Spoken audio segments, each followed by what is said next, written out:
My son has always been generous, but he also trusted his wife to handle the details. So when I received a small envelope with a $500 check, I smiled, thanked them politely, and never questioned it. Months later, at Christmas dinner, I mentioned how grateful I was. My son froze, fork suspended mid-air, and asked what amount I'd received. When I said 500, the color drained from his face, because the gift he had sent me was $500,000. His wife couldn't even look up, and the quiet phone call he made after dessert didn't just expose the truth, it changed everything about their marriage. My name is Alina Whitfield, and I am 73 years old. Christmas has always been my favorite season, not because of presents, but because my house fills with laughter again. I spent the week baking fruitcakes, polishing the silver I've owned for decades, and wrapping little gifts for the grandchildren. My son and his wife were bringing the main dishes, so I focused on the decorations, soft lights, evergreen garlands, and the nativity scene that has stood on my mantle every December since he was a child. Just a few weeks earlier, his wife had stopped by with an envelope from both of us, and I'd found a $500 check tucked neatly inside. It seemed generous enough. I sent a thank you card, hugged her warmly, and thought nothing more of it. I couldn't have imagined that this simple envelope would soon pull the truth out from the shadows and change the dinner completely. She deposited the check the same afternoon, carefully endorsing it at the bank counter, grateful for anything her son chose to give.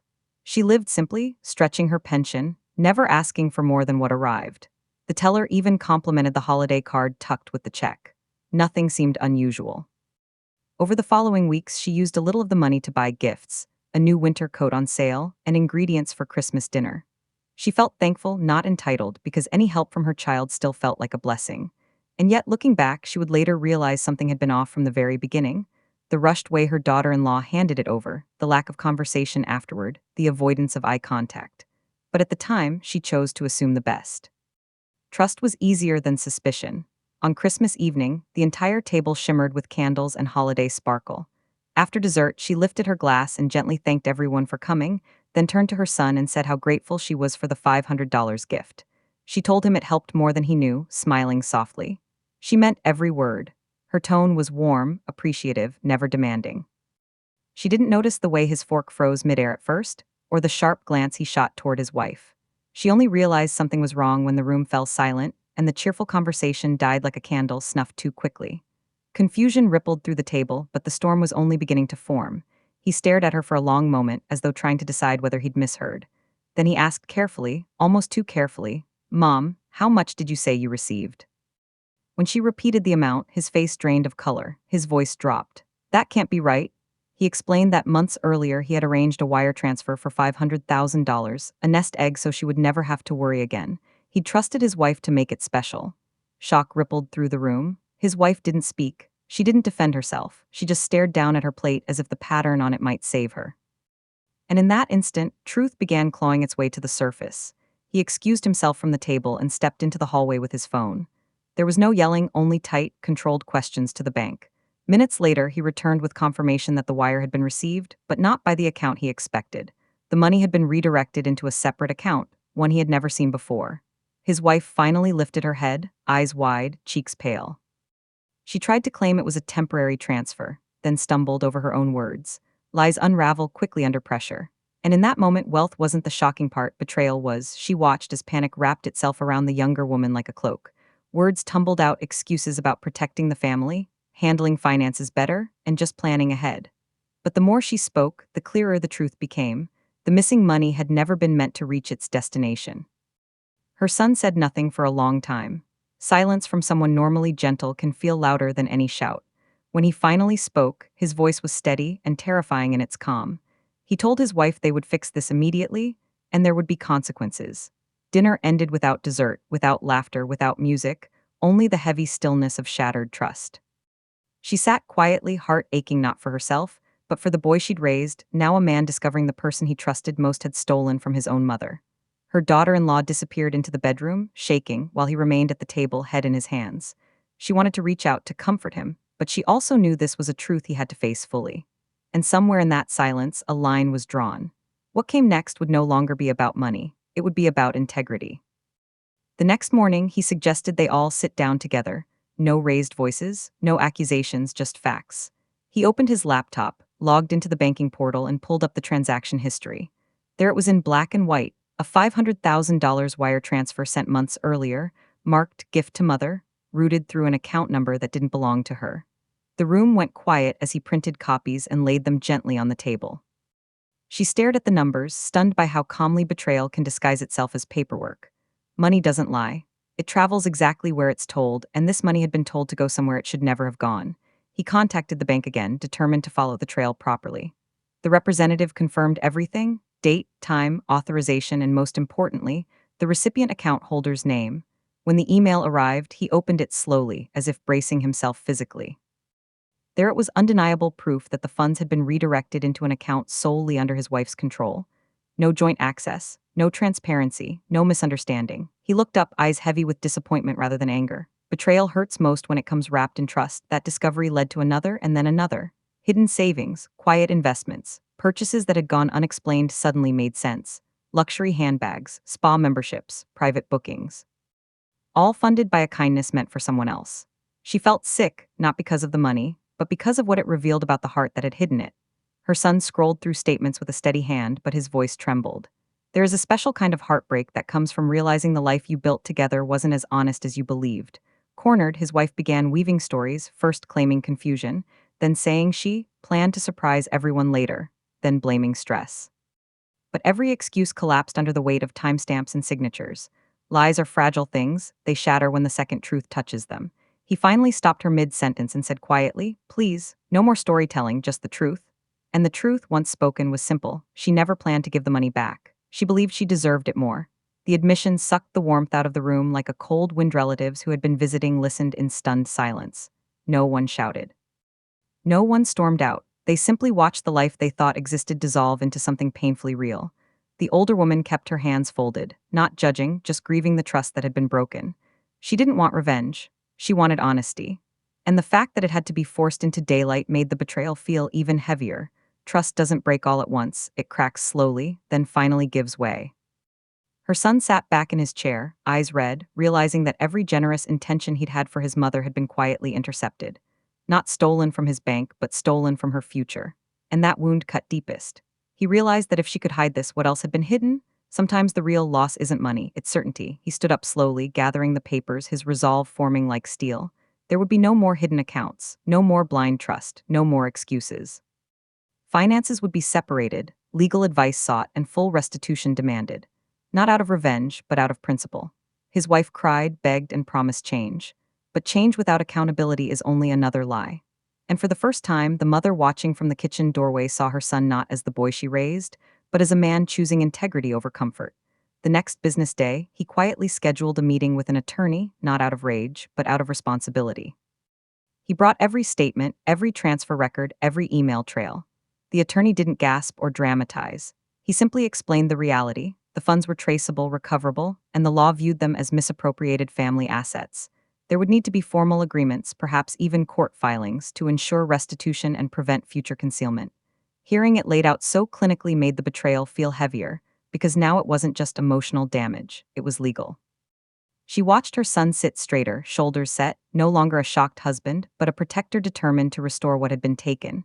He returned home with a clear plan. Joint accounts were paused. New passwords were created. Credit cards were canceled or replaced. Automatic transfers stopped. Every number was reviewed with the precision of a surgeon. There would be complete transparency moving forward, or there would be separation, legally as well as financially. His wife cried again, this time realizing what it meant to lose trust rather than simply money. She had never imagined her choices would fracture the foundation beneath her marriage. But consequences are not punishments. They are the natural echo of actions taken in darkness. He insisted that from that moment forward, she would no longer manage any of the household finances until honesty was proven over time. Budgets would be shared openly. Every dollar would be accounted for. And the missing $500,000 would be returned fully. If it meant selling assets, liquidating investments, or surrendering luxuries, then so be it. Watching calmly from her chair, the older woman saw something shift. The power that had once been carelessly abused was now gone. Control had not been taken out of cruelty. It had been removed for safety. Apologies arrived often in the following days, written, spoken, whispered through tears. She admitted to jealousy, insecurity, and greed she hadn't wanted to face. She begged forgiveness, promising she would be better. But apologies, the older woman knew, are seeds. They only matter if they grow into change. So she listened kindly, accepted the remorse, and waited to see what actions followed. Forgiveness was possible. Forgetting was not. Their marriage bent under the weight of truth. Trust had to be rebuilt brick by brick, and there were moments when it seemed easier for him to walk away. Nights were long, conversations were raw. He grieved not the money, but the illusion of partnership he thought they had. She faced her reflection for the first time without excuses. And the older woman stayed gentle, never fanning flames, never taking sides, simply letting honesty do its work.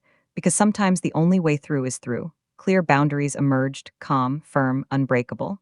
There would be no more secrets. Every financial move would be shared. And most importantly, respect for his mother would never again be optional. Betrayal had taught him something powerful. Generosity without boundaries turns into opportunity for misuse. Now, the lines were bright and unmistakable. She didn't demand these rules. They were created by the very people who had once ignored them, and that made them stronger. Quietly, the older woman chose a new path, too. She accepted restitution, not to punish, but to restore what had been meant for her security. She stopped allowing others to manage her finances. She opened accounts in her own name only, met with advisors, and learned every detail herself. Support, she realized, should never require blind trust. She still loved them deeply, but love now walked hand in hand with wisdom. And for the first time in a long time, she finally felt protected, not dependent. He called a family meeting one quiet Sunday afternoon.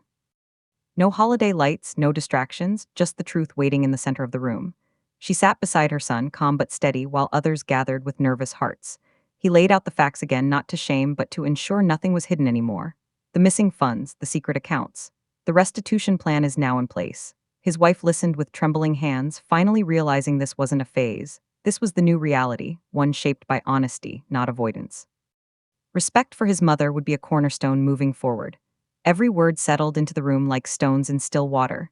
He explained gently, yet firmly, that accountability wasn't punishment, it was repair. His wife would cooperate fully with the financial recovery process. Every transfer is tracked. Every repayment is documented. There would be transparency, counseling, and signed legal agreements so that trust had a foundation again.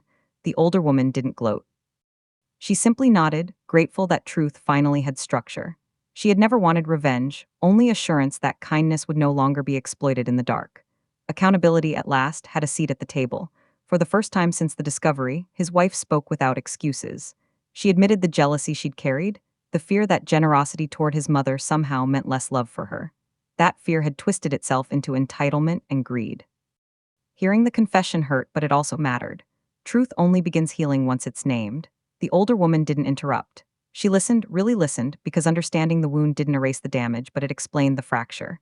An explanation is often the first step toward repair. The emotional fallout came in waves. Some days brought tears and apologies. Other days brought anger and silence. Healing is never tidy. It stumbles, pauses, and tries again. He struggled most, grieving the trust he once carried so easily.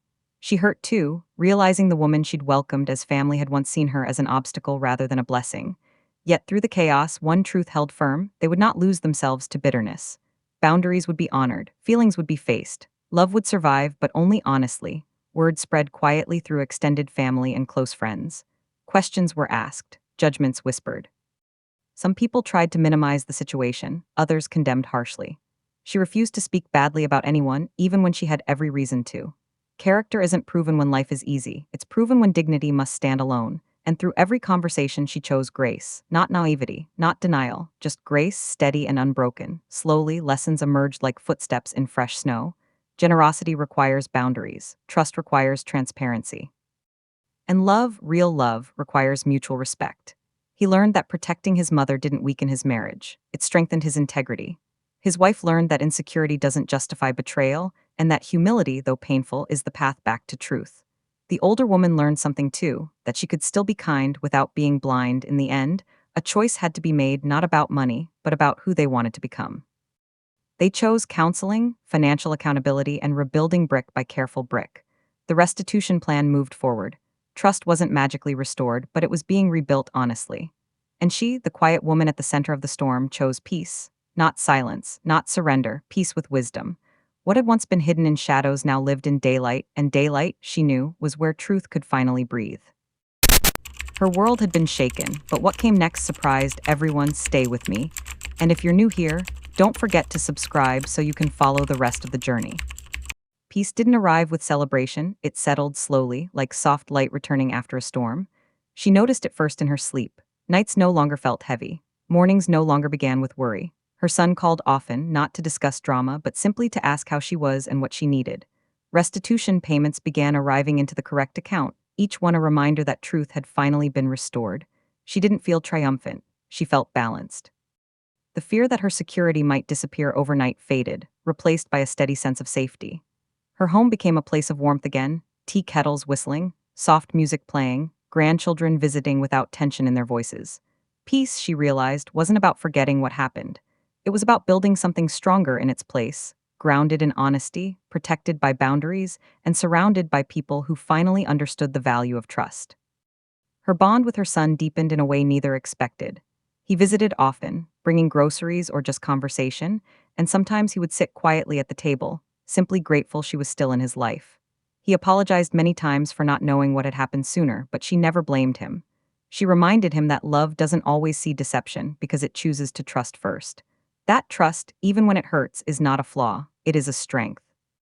They cooked together, laughed over old memories, and shared the simple comfort of being honest with one another.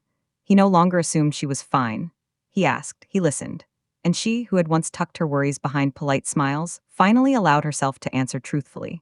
Their relationship wasn't repaired, it was renewed, with honesty and protection woven into every conversation moving forward. Real respect began to show itself in everyday gestures. Doors were opened for her. Chairs were pulled out, her opinions were invited, not tolerated, but valued. Her daughter-in-law spoke gently now, choosing words with care, understanding that dignity isn't fragile, it's sacred. Holidays were different too. Gifts weren't measured in price, but in sincerity. Gratitude was spoken out loud, not assumed. She didn't demand any of this. It grew naturally from the painful lesson they had all walked through.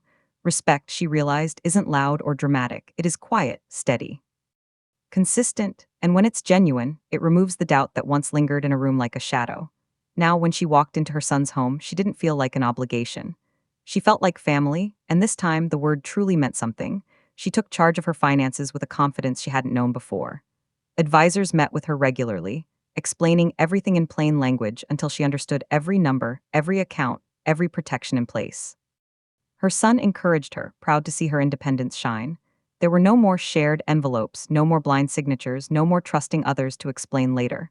She learned to say powerful sentences like, "I'll review this myself," and put that in writing. Independence didn't mean isolation. It meant security she controlled. For the first time in years, she felt safe inside her own future. And that security wasn't built on someone else's promises. It rested on knowledge, clarity, and the strength she had gained through hardship. Financial freedom, she realized, wasn't about wealth. It was about peace of mind. Healing moved slowly, not in straight lines, but in gentle circles. Some days the betrayal felt distant, like a dream fading at sunrise. Other days, a stray thought would sting again. But this time, she didn't push the feelings away. She acknowledged them, then released them, like birds allowed to finally fly free. Counseling helped the family learn how to speak honestly without wounding each other. Her daughter-in-law worked hard to rebuild trust, showing remorse not through speeches but through changed behavior. She appreciated the effort because healing without accountability is only pretending. Through it all, she felt herself growing lighter, stronger, more grounded in who she was. Pain had arrived uninvited, but it had not stayed forever. In its place, growth took root. She carried herself with the same gentle dignity she always had, but now people saw it clearly. Not as silent, not as a weakness, but as strength shaped by years of sacrifice and patience. She didn't boast about what happened. She didn't seek sympathy. She simply lived with grace. When others spoke of hardship, she listened with compassion, not judgment, because she now understood how deeply betrayal can bruise the heart, and how powerful truth can be when it finally rises to the surface. Quiet dignity, she realized, is not about staying silent. It is about knowing your worth so deeply that no lie can erase it. One evening, as the sun dipped below the horizon and golden light filled her living room, she reflected on everything. She had been lied to, but she had also been defended. She had been deceived, but she had also been restored. And through it all, she never stopped loving. She simply learned to love herself enough to expect honesty in return. Her son hugged her tightly that night and whispered, "You deserve the world." She didn't need the world. She just needed respect, truth, and peace. And now, finally, she had all three. A mother's worth, she knew, is not measured in money given or sacrifices hidden. It is measured in love, integrity, and the unbreakable strength of a heart that never stops protecting those it cares for. Even when it breaks.